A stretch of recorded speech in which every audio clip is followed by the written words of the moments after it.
discover in my research in my collection here, about 5 years before I ever really heard about him or met him. Hmm.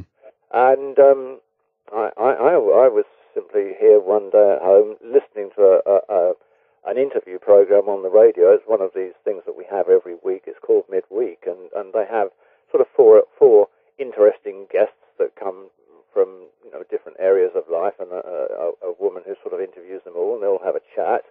And lo and behold, on this BBC program was Prince Michael of Albany. Hmm. And I thought, wow, this is the guy that I sort of traced, but I never knew where he was or how to get hold of him. And so we rang up the BBC, and they very kindly gave us a phone number. There you go. They wouldn't do it today, but they did then. And so within a few days, I was up in Scotland and met with Michael, and that was in 1991. And of course, from meeting him, I got led to meet other members of his family, his mother, his father, his grandmother, and various things, and I was granted access to the immense Stewart family archive. And so I was able to complete my picture and able to finish the book with it. So, yeah, I mean, he again, as the head of a royal house, was in Scotland then.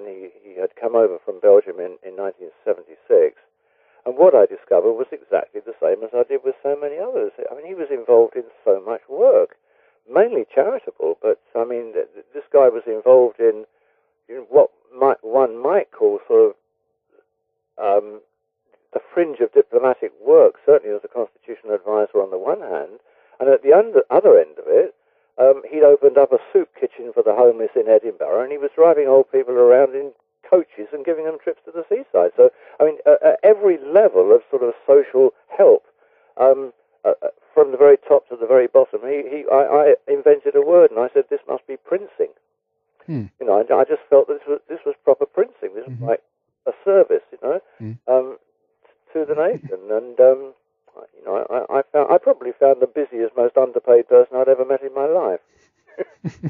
So, I mean, if we backtrack a little bit and try to get some perspective on that, because today we can kind of look at the royals, or any royal basically, they're either on a throne or what have you, and kind of, okay, they're up there, they have a certain amount of power, wealth, obviously, and things like this, the status, of course, the titles and what have you. But I mean, if we go further back into history, and I've kind of always wondered how a royal house kind of even gets started. I mean, and I'd like to ask you what your take on that is, and even if you've been able to find something, this idea of either, if we call it divine right to rule or whatever it is, it's something that separates them from the rest of us, if you will.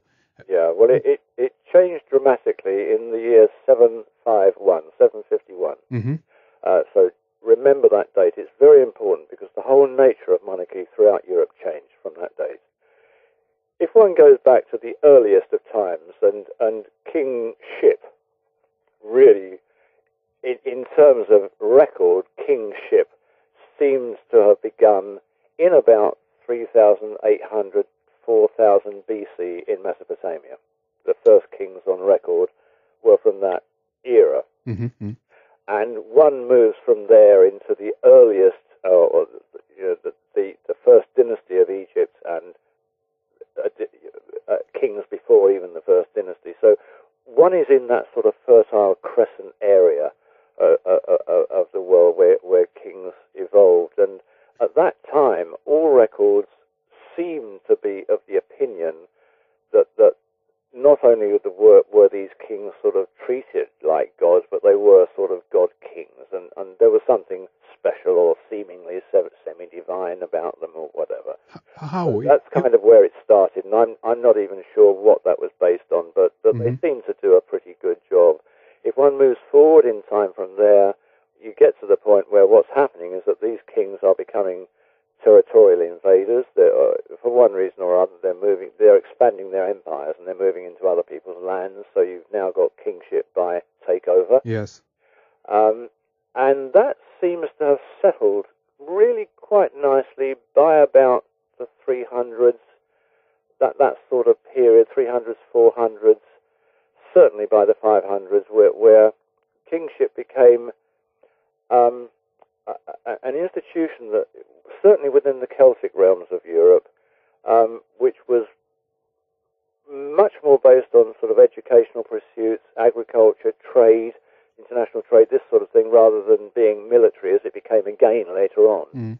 And there was a sort of a culture at that time where the kings of lands, again, the Celtic realms within the Scythian realms and this sort of thing, were not owners of anything. What happened was that the king didn't even own his own knife and fork. He certainly didn't own any territory. And the king would be looked after and provided with castles and just about everything else that was wanted by the people, as long as he did a good job. Right. So he ended up being effectively and seemingly the most wealthy person in the land because he had the finest of everything. But it was only there as long as he did a good job. And it seems that from about 300-400 through to about 700, when one reads the histories of these people, there were some wonderful monarchs within Europe. What happened was that these family lines, and many of them were Desposinic, they stemmed from the Jesus family line anyway, and this caused a lot of problem for the church. And it caused an immense problem for the church because the church was trying to, from the 4th century, was trying to control the Western world by way of what it called apostolic descent. Mm-hmm. And so the popes were seemingly, and in a pseudo-fashion, determined as being descended from St. Peter, not from Jesus, because that line was already there reigning as kings. So they were descended from St. Peter, but they weren't actually. It was just a sort of laying on hands procedure which still exists today. Right, so right. Whenever the next pope arrives, the previous pope lays on hands and immediately makes him a son or a descendant of Jesus. Which is kind of weird, but it caused a lot of problem, and the church was becoming very, very powerful. And what happened was that probably the most important document that's ever existed or been written in terms of governmental and control within Europe was produced in the year 751. And Pope Zachary at the time produced this document, and he said, "Look here, fellows, look what I found here. This is a document written by Emperor Constantine back in the 4th century." Well, it wasn't. It was an absolute forgery, but they didn't discover that for another 600 years. Mm-hmm. Now it's reckoned to be the most important and famous forgery in history, but it was called the Donation of Constantine. Okay, right. And what it stated within many, many pages of writing about monarchical and church procedure and government was that Jesus had told Emperor Constantine, this is in the 4th century, that all kings of all kingdoms must be chosen, elected, and crowned by the Pope. There you go. Mm. So it was a brilliant strategy, and it worked. And it's the reason why even today, the Pope or the head of the Church of England here in Britain, the Archbishop of Canterbury, crown the monarch. There you go, yeah. And that's happened since the year 751. And it's still, if one looks up the Donation of Constantine in an encyclopedia, it would say this is the most famous forgery in all history. And yet everybody knows that. And yet it continues. Well, it's a tradition now, and nobody changes it. I mean, it's kind of weird, isn't it? Yeah, very weird. But what happened was that it's become dynastic again, or in fact, for quite a lot of years now it's become dynastic again, but the culture and the tradition is still there that the head of the church has to crown the next in line. But from 751, what actually happened was that they used it as a means and a method of getting rid of all the kingly lines it didn't like. And so various, kingly lines that had been dynastic for a few hundred years in Europe were just wiped out in 751 and replaced by pawns, really. I mean, manipulative pawns of the church. And one from that period, apart from King Alfred in Britain and one or two other exceptions, Charlemagne, for example, he was another exception, who hated the church, even though he was head of the Holy Roman Empire. There were exceptions, but generally it was a very bad period of monarchy for some long time after that until it found its feet again. And by the time it had found its feet again, people started to want to become republican, and you've got the various revolutions, and you're into the French Revolution and everything else. And so monarchies got deposed again at that stage. And now we're left with very few, and those that are there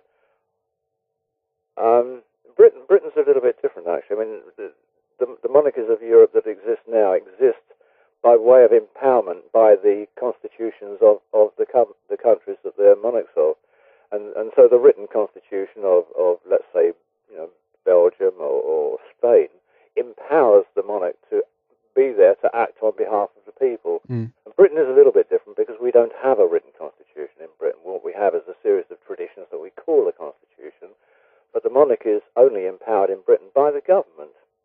Right. And that's an intriguing set of circumstances. It happened in 1691, where William of Orange had invaded Britain and sort of grabbed the monarchy, and the government decided at that particular time that since he'd sort of done this thing, that they were going to restrict his powers, and the document was issued at that time a sort of bill of rights, really, and it stated that henceforth the monarch of Britain shall only reign by consent of Parliament, and that still exists today. So, do you think that that's only on the surface, though? Is that what, or do you think no, that it's very much a real thing? That okay. Our Queen in Britain, apart from the fact that traditionally she's well loved and is probably one of the best known people worldwide, has much more limited powers than other monarchs in Europe. Much more limited powers. So even though she says, she talks about it as my government, that's yes, only... well, in effect, she has to empower the government, but she only exists by virtue of governmental consent. So whereas one could say that the European monarchies in general are constitutional monarchies, mm-hmm. ours is designated as a parliamentary monarchy, which is a different thing. And she has no power to change laws. She has no power to enact acts of Parliament, whereas other monarchs do. Mm. And so it's one of the reasons actually why it makes it quite easy to